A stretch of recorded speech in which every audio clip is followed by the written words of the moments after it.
اور سرور کائنات علیہ السلام کی جو ذمہ داریاں تبلیغ دین کے تعلق سے بیان فرمائی ہیں، ان میں ایک بات یہ ارشاد فرمائی ہے کہ وَيُعَلِّمُكُمُ الْكِتَابَ وَالْحِكْمَةَ، فرمایا یہ جو محبوب علیہ السلام ہم نے آپ کو دیے ہیں یہ تمہیں کتاب بھی سکھائیں گے اور حکمت بھی سکھائیں گے۔ آپ حکمت کی، دانائی کی فضیلت کو سمجھیے کہ نبی کریم علیہ السلام نے جس طرح تعلیم کتاب ارشاد فرمائی، اسی طرح اپنی امت کو حکمت کی تعلیم بھی دی۔ محفل میلاد کے اس خوبصورت موقع پر امت کو ایک بات ضرور سمجھنی چاہیے کہ تبلیغ دین، ترویج شریعت، اشاعت دین، اس میں ایک پہلو جو بڑا پیش نظر رکھنا ضروری ہے وہ حکمت، دانائی اور تدبر ہے۔ ہمارے ہاں بہت سارے لوگوں کے پاس سرمایہ ہوتا ہے اور اللہ کی توفیق سے ڈھیر سارا ہوتا ہے، لیکن ساتھ حکمت نہیں ہوتی، دانا نہیں ہوتے۔ کچھ لوگوں کے پاس اللہ کے فضل سے علم ہوتا ہے، معلومات ہوتی ہیں، کتابوں پر نظر ہوتی ہے، لیکن دانا نہیں ہوتے۔ کچھ لوگ ایسے ہوتے ہیں جن کو اللہ تعالیٰ اقتدار دے دیتا ہے، شہرت مل جاتی ہے، لیکن وہ بھی حکمت سے خالی ہونے کی وجہ سے کوئی بڑا کام سر انجام نہیں دے پاتے۔ بعض لوگوں پر اللہ تعالیٰ اپنے فضل سے یہ انعام کرتا ہے کہ مال کے ساتھ ساتھ، علم کے ساتھ ساتھ، اقتدار کے ساتھ ساتھ انہیں دانائی بھی عطا کرتا ہے۔ اور یہ اللہ تعالیٰ کی بہت بڑی نعمت ہے کہ کسی شخص کو کوئی صلاحیت ملے اور ساتھ اسے حکمت اور دانائی بھی ملے۔ اور یہ دانائی، یہ حکمت مومن کی گمشدہ میراث ہے، کہیں سے ملے نا تو لے لینی چاہیے۔ لیکن وہ ہو کچھ اس طرح سے جاتا ہے کہ جس کے پاس سرمایہ آتا ہے وہ بھی کہتا ہے مستند ہے، میرا فرمایا ہوا، اور 4-5-6 لوگوں میں جو جانا پہچانا جائے وہ بھی سمجھتا ہے کہ میری تو گفتگو وائرل ہے، لہذا میں جو چاہوں، جس طرح سے چاہوں مجھے کہہ دینا چاہیے۔ نبی کریم صلی اللہ تعالیٰ علیہ وآلہ وسلم دنیا میں تشریف لائے ہیں تو اللہ کے محبوب نے بڑی حکمت سے، بڑی بصیرت سے، بڑی دانائی سے تبلیغ دین فرمائی ہے۔ کچھ لوگ کہتے ہیں میں کہہ دیتا ہوں، میں کون سا کوئی غلط بات کر رہا ہوں، سچی بات ہی تو کر رہا ہوں۔ تو اب آپ مجھے کہہ رہے ہیں کہ میں اس کھرے سچ کو اور اتنی واضح بات کو اور اتنی روشن بات کو بھی بڑی حکمت سے، دانائی سے کروں، تو بھئی دنیا کا سب سے بڑا سچ تو یہی ہے نا کہ اللہ وحدہ لا شریک ہے۔ اللہ تعالیٰ کی وحدانیت سب سے بڑا سچ ہے، لیکن اس سچ کے بارے میں بھی اللہ نے فرمایا ادعو الی سبیل ربک بالحکمہ، کسی کو اللہ کی طرف بھی بلانا تو حکمت کے ساتھ بلانا، دانائی کے ساتھ بلانا۔ آج باتیں بہت ساری درست ہیں اور فیصلے بھی بہت سارے صائب ہیں، لیکن بہت ساری جگہوں پر امت کو جس چیز کی ضرورت ہے وہ سمجھ بوجھ ہے، وہ تدبر ہے، وہ حکمت ہے۔ بعض اوقات بات ایک ہی ہوتی ہے، دانائی کے ساتھ کی جائے تو اس کے مفاہیم بڑے خوبصورت واضح ہو جاتے ہیں اور سننے والے کی سمجھ میں بھی جلدی آ جاتی ہے۔ کسی دانا نے لکھا ہے کہ ایک بادشاہ کو خواب آیا تھا کہ میرے سارے دانت ٹوٹ گئے۔ ایک تعبیر بتانے والے سے اس نے پوچھا کہ اس کی تعبیر تو کر دو، تو کہا تعبیر بڑی خوفناک ہے، آپ کے بال بچے، رشتہ دار سارے آپ کی زندگی میں مر جائیں گے۔ تو شخص پریشان ہو گیا، اس نے کہا اسے باندھ اور کوڑے مارو، سارے مر جائیں گے تو میں نے جی کے کیا کرنا ہے۔ کسی نے اس سے کہا ایک اور آدمی بھی تعبیر بتاتا ہے، اس سے نہ بات کر لیں، اور ہے بڑا سمجھدار، اللہ تبارک و تعالیٰ نے اسے علم کے ساتھ حکمت بھی دے رکھی ہے۔ تو ان بزرگوں کو دعوت دی گئی، وہ تشریف لائے۔ بادشاہ نے کہا سحری کا وقت تھا، میں نے یہ خواب دیکھا ہے کہ میرے سارے دانت ٹوٹ گئے، تو تعبیر بتائیں گے؟ تو وہ کہنے لگے بڑی خوبصورت تعبیر ہے، بڑی عمدہ ہے، آپ کو مبارک ہو۔ اس کی تعبیر یہ ہے کہ اللہ تعالیٰ آپ کے خاندان میں سے سب سے لمبی عمر آپ کو عطا کرے گا۔ بات اگرچہ بے سلیقہ ہو، کلیم پر بات کرنے کو سلیقہ چاہیے۔ تو بادشاہ بڑا خوش ہوا کہ اسے انعام دو، کیسی خوبصورت تعبیر بتائی ہے۔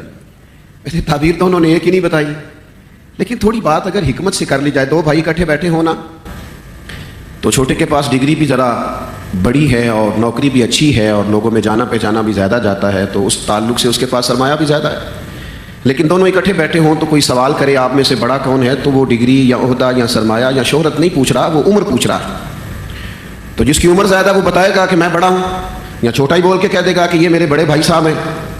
لیکن جو لوگ دانائی سے بات کرنے والے تھے اور حکمت سے دین کی بات بتانے والے تھے، اور جو چیزوں کو پرکھ کر، غور کر کے اور تول کر بولنے کے عادی تھے، ان کا کچھ زاویہ اور تھا۔ حضرت عباس رضی اللہ تعالیٰ عنہ حضور کے چچا ہیں۔ ایک صحابی نے سوال پوچھ لیا کہ آپ بڑے ہیں کہ حضور؟ تو ظاہر ہے جو پوچھ رہے تھے وہ بھی جانتے تھے کہ نبی کریم امام الانبیاء ہیں، میں جن کے بارے میں پوچھ رہا ہوں وہ اللہ کے محبوب ہیں، عہدہ، منصب، عظمت، شان سے آگاہ تھے، آپ بڑے ہیں کہ حضور؟ تو کچھ دیر خاموش رہے اور پھر فرمایا کہ بڑے تو حضور ہی ہیں، پیدا پہلے میں ہوا تھا۔ تو بعض اوقات دین کی بات ہو یا دین کا کام ہو، اس میں اگر تقاضوں کو سمجھ لیا جائے اور شعور کو بلند کیا جائے اور یہ کہ وقت کی رفتار کو تھوڑا سا پرکھ لیا جائے تو بڑی ساری چیزیں آسان ہو جاتی ہیں۔ نبی کریم صلی اللہ تعالیٰ علیہ وسلم نے ہمیشہ فیصلوں کو حکمت کے ساتھ فرمایا ہے اور دانائی کے ساتھ فرمایا ہے۔ اس تفصیل کا وقت نہیں ہے کہ میں کچھ ایسے اشارے آپ کی خدمت میں رکھوں کہ جس سے اس مضمون کو مزید کھولا جائے، لیکن ہمارے سامنے مسند امام احمد بن حنبل کی وہ روایت بھی چمکتی ہے کہ ایک نوجوان نے عرض کیا تھا میں 2 ہی نمازیں پڑھوں گا، اگر آپ اجازت دیتے ہیں تو کلمہ پڑھ لوں۔ اگرچہ حکم یہی ہے کہ حضور شارع ہیں، یہ صرف سرکار کا اختیار ہے کہ کسی کو گنجائش دیں، لیکن علماء نے اسے سرکار کی حکمت کے باب میں ذکر کیا۔ 2 ہی نمازیں پڑھوں گا، اگر اجازت دیں تو میں آ جاؤں دین میں، تو کریم فرمانے لگے تو آ جا 2 ہی پڑھا کرنا۔ شارحین نے لکھا ہے وہ 2 کی شرط پر مسلمان ہوئے تھے، پر تہجد بھی پڑھا کرتے تھے۔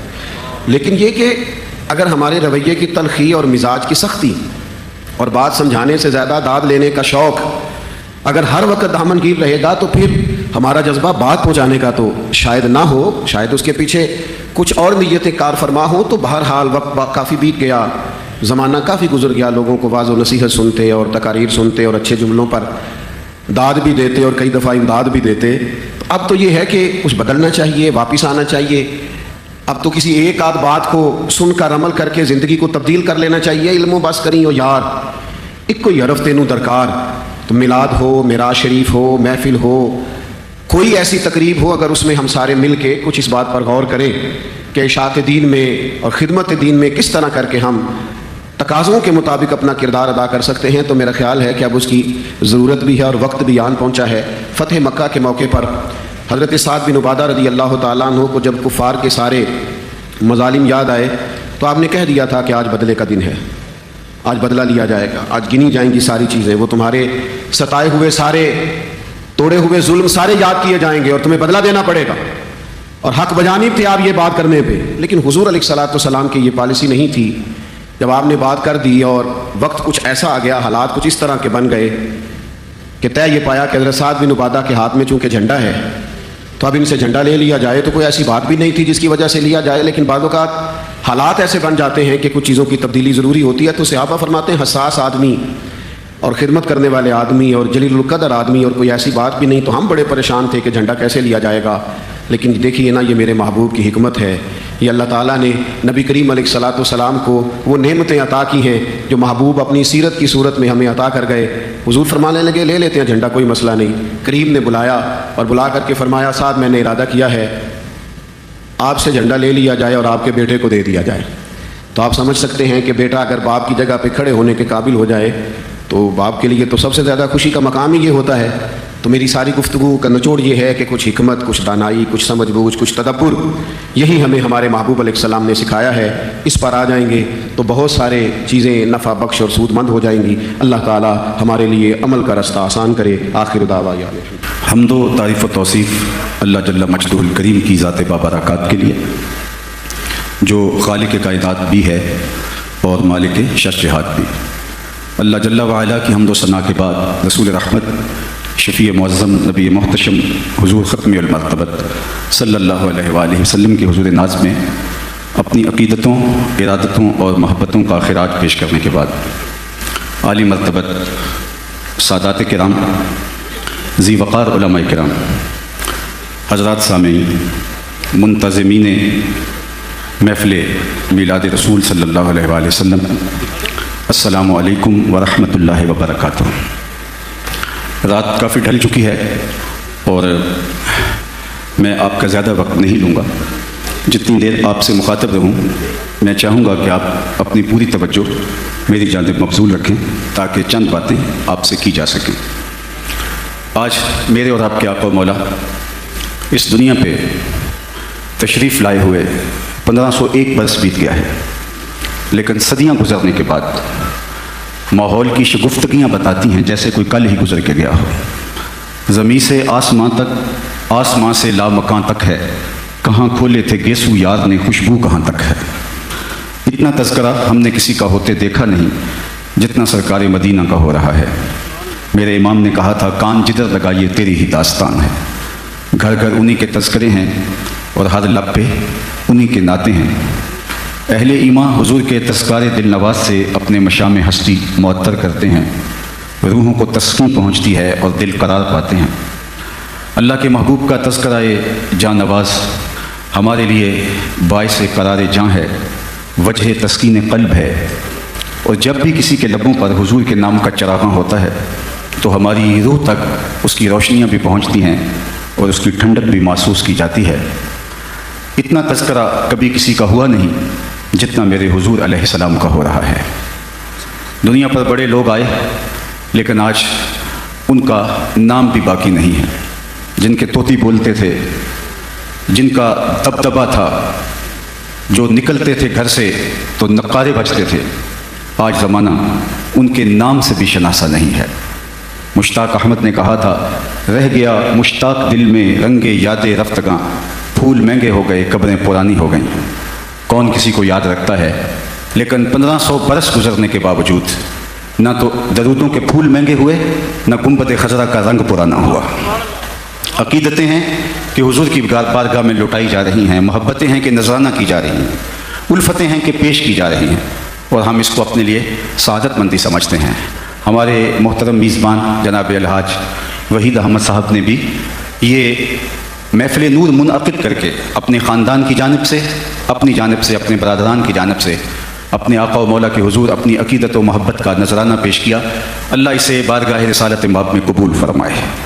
میں آپ کو ایک ایسی ہی مجلس میں لیے چلتا ہوں جس کو منعقد ہونے کے لیے مسجد نبوی کا صحن میسر آیا۔ ہجوم عاشقاں تھا، محفل سجی تھی، اللہ کے محبوب حجرہ انور سے نکلے اور اس محفل نور میں خود جلوہ فرما ہوئے۔ ہم تو آرزو کرتے ہیں کہ سنا ہے آپ ہر عاشق کے گھر تشریف لاتے ہیں، ہمارے گھر بھی ہو جائے چراغاں یا رسول اللہ، لیکن وہاں عملاً چراغاں ہوا اور اللہ کے محبوب خود اس مجلس نور میں تشریف فرما ہوئے۔ صحابہ کو مجلس سجائے ہوئے دیکھا تو فرمایا، ما اجلسکم، صحابہ کیوں بیٹھے ہوئے ہو؟ جلسہ کاہے کا ہے؟ یہ مجلس کس مقصد کے لیے برپا کیے ہوئے ہو؟ تو انہوں نے جو جواب دیا وہ سنیے۔ انہوں نے کہا، جلسنا نذکر اللہ ونحمدہ علی ما ہدانا لدینہ ومن علینا بک۔ حضور بیٹھنے کا مقصود یہ ہے کہ ہم اللہ کی حمد بیان کر رہے ہیں، اس کا شکرانہ ادا کر رہے ہیں اس بات پر کہ اس نے ہمیں ہدایت دین دی اور آپ کی صورت میں ہمارے اوپر انعام فرمایا۔ ہمارے بیٹھنے کا مقصود یہ ہے کہ آپ جو مل گئے، آپ کی تشریف آوری، آپ کا ہمیں میسر آ جانا، مل جانا، یہ ہماری سعادت مندی ہے، فیروز بختی ہے۔ اس پر ہم اللہ کے شکرانے کی مجلس برپا کیے ہوئے ہیں۔ آپ کو اگر کوئی پوچھے کہ آج رات کا ایک پہر بیت گیا ہے اور بلکہ رات نصف سے آگے کا سفر طے کر رہی ہے اور آپ ابھی تک بیٹھے ہیں، تو آپ کے بیٹھنے کا مقصود کیا ہے؟ تو آپ برجستہ یہی کہیں گے حضور کا ذکر سننے کے لیے آئے ہیں، اور جب آپ یہ بات کہیں گے تو بات ختم ہو جائے گی۔ اب حضور نے صحابہ سے پوچھا کیوں آئے ہو؟ تو انہوں نے کہا کہ ہم اس مقصد کے لیے آئے ہیں کہ اللہ نے آپ کی صورت میں ہمارے اوپر جو انعام کیا اس کا شکرانہ ادا کریں۔ اللہ اکبر! بات تو ختم ہو جانی چاہیے تھی، لیکن حضور نے فرمایا، صحابہ کیا تم اس بات پہ قسم دیتے ہو کہ اسی لیے بیٹھے ہو؟ تمہارے بیٹھنے کا کوئی اور مقصود نہیں ہے؟ تو انہوں نے برجستہ کہا، جی حضور ہم اسی لیے بیٹھے ہیں۔ تو فرمایا، تم اس پہ قسم دے سکتے ہو؟ انہوں نے کہا، جی ہم اس پر حلف دے سکتے ہیں۔ اور یہ بات صرف بات کی حد تک نہیں تھی، اللہ کے محبوب نے باقاعدہ ان سے حلف لیا اور انہوں نے باقاعدہ حلف دیا۔ عمومی طور پہ ایسے امور پر نہ کوئی حلف لیتا ہے اور نہ کوئی حلف دیتا ہے، لیکن مجمع اصحاب سے حضور نے باقاعدہ حلف لیا اور انہوں نے باقاعدہ حلف پیش کیا۔ جب وہ حلف دے چکے تو وہ تو غلام تھے، مجال دم زدن نہیں تھا، لیکن دل میں ایک سوال تو بر رہا تھا کہ یہ موقع محل حلف کا نہیں، حضور نے ہم سے قسم کیوں لی؟ تو حضور نے جب ان کے چہروں پہ پھیلے ہوئے استجاب کی کیفیت کو دیکھا تو حضور نے خود ہی ارشاد فرمایا، صحابہ تم سوچ رہے ہوگے کہ میں نے تم سے قسم کیوں لی، تم سے حلف کیوں لیا؟ تو سنو، تم یہاں مجلس برپا کیے ہوئے تھے، میں حجرے میں موجود تھا، میرے پاس جبریل امین حاضر خدمت ہوئے، فاخبرنی ان اللہ یباہی بکم الملائکہ، اور انہوں نے آ کے مجھے کہا، محبوب آپ یہاں جلوہ فراز ہیں، ذرا باہر تو نکل کے دیکھیے، آپ کے صحابہ کے اس عمل پر اللہ ملائے اعلیٰ میں ناز فرما رہا ہے، اس بات پر اللہ عالم بالا میں فرشتوں میں فخر فرما رہا ہے کہ یہ میرے محبوب کے آنے پر اللہ کا شکرانہ ادا کر رہے ہیں، میرا شکر ادا کر رہے ہیں۔ یہ کتنے قدر شناس نکلے کہ میں ایک نعمت دی اور اس نعمت کے شکرانے کو ادا کر رہے ہیں۔ اللہ کی رحمتوں سے کوئی بعید نہیں کہ آج کی مجلس بھی قبول کر لی جائے اور اللہ فرشتوں سے فرمائے، دیکھو صدیاں بیت گئیں اور یہ آج بھی بیٹھ کے اس نعمت کا شکرانہ ادا کر رہے ہیں۔ باقی جہاں تک حضور کی صورت میں انعام خداوندی کے شکرانے کا حق ادا کرنے کی بات ہے تو ہمارے بدن پہ اتنے بال نہیں ہیں جتنے رسول اللہ کے احسانات ہیں۔ ہمارا ایک ایک عضو بدن قرض رسالت میں جکڑا ہوا ہے، یہ ایک شب کی محفل میلاد کیا، ساری زندگی حضور کے نام پہ لگا دیں، حق شکر پھر بھی ادا نہ ہو۔ ان کے آنے سے خدا شناسی تو بڑی دور کی بات ہے، میں کہتا ہوں خود شناسی کا نور بھی نصیب ہوا تو حضور کی دہلیز سے نصیب۔ اگر ان کی دہلیز نصیب نہ ہوتی تو انسانیت کا بھٹکا ہوا یہ قافلہ آج کس گڑھے میں اور کس جو ہے وہ کنویں کے اندر، ظلمت کدے کے اندر ٹھوکریں کھا رہا ہوتا۔ یہ تو دیکھ لو، جو انسان اپنے آپ سے بھی آگاہ نہ ہو، مجھے بتاؤ خدا شناسی کا نور اس کو کیسے ملے؟ اقبال نے کہا تھا، اپنے من میں ڈوب کر پاجا سراغ زندگی، تو میرا نہیں بنتا نہ بن اپنا تو بن۔ اور جو اپنا بھی نہ بن سکے، جس کو یہ ہی نہیں پتا کہ میں کون ہوں، جس کو خود آگہی کا نور بھی میسر نہیں، جس کو خود شناسی کا اجالا بھی نصیب نہیں، نہیں تو دیکھیے انسان اشرف المخلوقات ہے، وَلَقَدْ كَرَّمْنَا بَنِي آدَمَ کا تاج اس کے سر پہ رکھا ہوا ہے، مسجود الملائکہ ہے، لیکن وہ پتھر کے آگے، درختوں کے آگے، حشرات الارض کے آگے، اجرام فلکیہ کے آگے، نباتات، بہائم اور چوپایوں کے آگے اپنی پیشانی کے تقدس کو پامال کر رہا ہے۔ اس کو یہ ہی نہیں پتا کہ میں تو مقصود کائنات ہوں، کائنات کا چرخ تو میرے گرد گھوم رہا ہے۔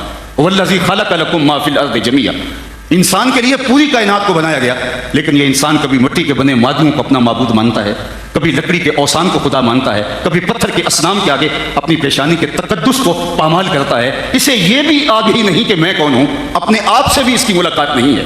یہ تو میرے حضور آئے جس نے آ کے انسان کو بتایا، تو ان کا ساجد کیسے بنا پھرتا ہے، تو مسجود ملائک ہے، اور تو ان کو اپنا خدا مان رہا ہے، کائنات کا چرخ تو تیرے گرد گھوم رہا ہے، اور تو ان کو جن کی پوجا پاٹ کر رہا ہے، یہ تیری ضرورت، خدمت اور نوکری کے لیے پیدا کیے گئے ہیں۔ نہیں تو دیکھ چاند کو پوچھتا ہے، یہ دیکھ انگلی اٹھتی ہے اور چاند ٹکڑے ہو کے قدموں میں آتا ہے۔ سورج کو پوچھتا ہے، یہ دیکھ اشارہ ہوتا ہے اور سورج بھاگتا ہوا عصر کے وقت پہ آتا ہے۔ درختوں کو پوچھتا ہے، یا میں نہیں، کوئی کہہ دے تو میں اللہ کا رسول بلا رہا ہے، اور درخت آ کے قدموں میں سلامیاں دیتے ہیں، اور سڑیاں کھجوراں اگا جاندہ ہے، وہ پتھراں نو کلمے پڑھا جاندہ ہے، قطرے کو سمندر، ذرے کو ستارہ کرتے ہیں، کونین کو خم آ جاتا ہے جب زلف سوارہ کرتے ہیں۔ اب حضرت انسان کی آنکھ کھلی کہ میں جن کو معبود سمجھتا تھا وہ تو میرے نوکر نکلے، میری دہلیز کے فقیر نکلے۔ اب اسے اپنے آپ سے ملاقات ہونے لگی، اب اس کی ٹون ہی بدل گئی، اس کا لہجہ تبدیل ہو گیا۔ اب اس کا بدلا ہوا لہجہ دیکھیے، وہ انسان جو درختوں کو، حشرات الارض کو، چوپایوں کو پوچھتا تھا، اب اس کا بدلا ہوا لہجہ دیکھیے، اب بولتا ہے فرشتہ کہنے سے میری توقیر کھٹتی ہے، میں مسجود ملائک ہوں، مجھے انسان رہنے دو۔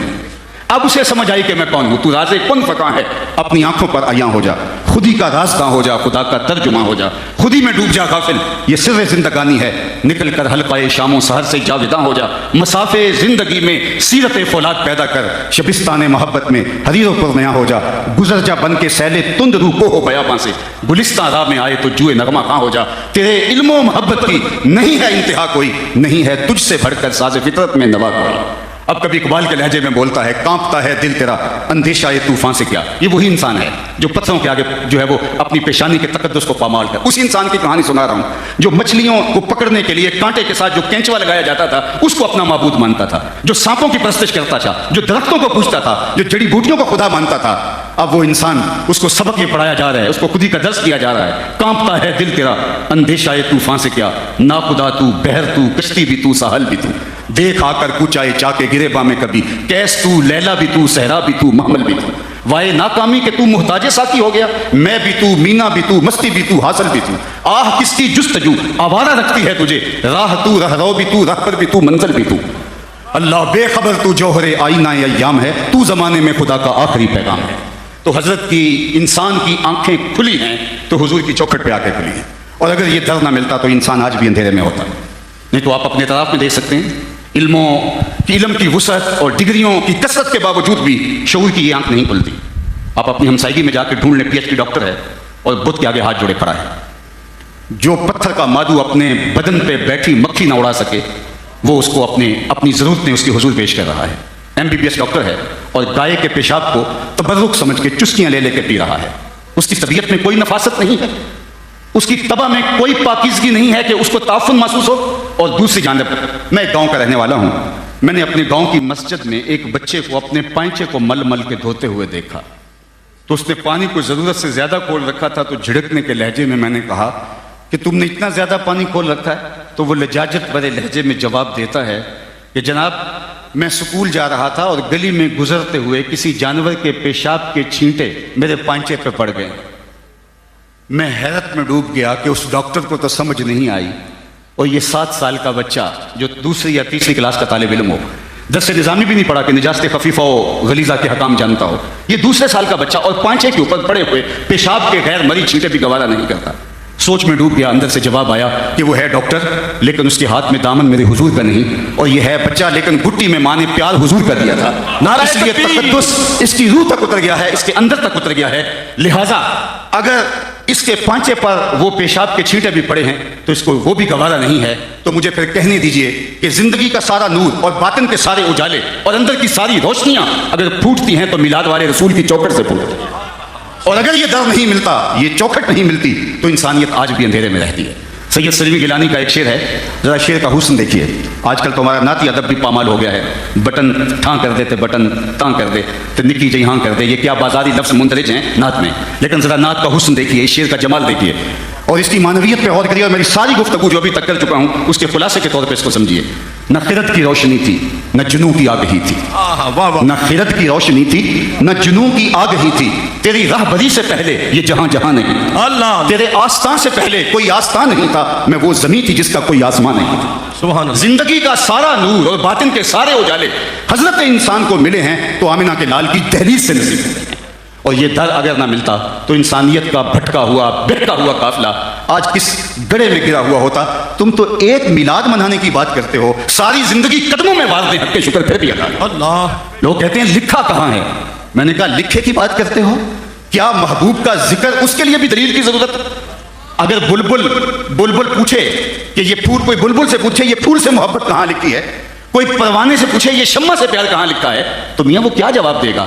حضور سے محبت, حضور کے ذکر میں جو تازگی, فرحت اور روح کا قرار ہمیں نصیب ہوتا ہے, یہ تو محبت کا تقاضا ہے. آیت ذکر نعمان لنا فإن ذکرہ هو المسک ما کررتہ یتذوع. امام شافعی بولے میرے ممدوح نعمان کا تذکرہ کرو, ان کا تذکرہ ایسی کستوری ہے تم جوں سے رگڑتے جاؤ گے خوشبو پھیلتی چلی جائے گی. مطرب سے کہو کہ چھیڑے ذرا اس جان تمنا کا قصہ. شعر کا حسن دیکھیے. مطرب سے کہو کہ چھیڑے ذرا اس جان تمنا کا قصہ, فرقت کے بھیانک لمحوں میں کچھ دل کو سہارا ہو جائے.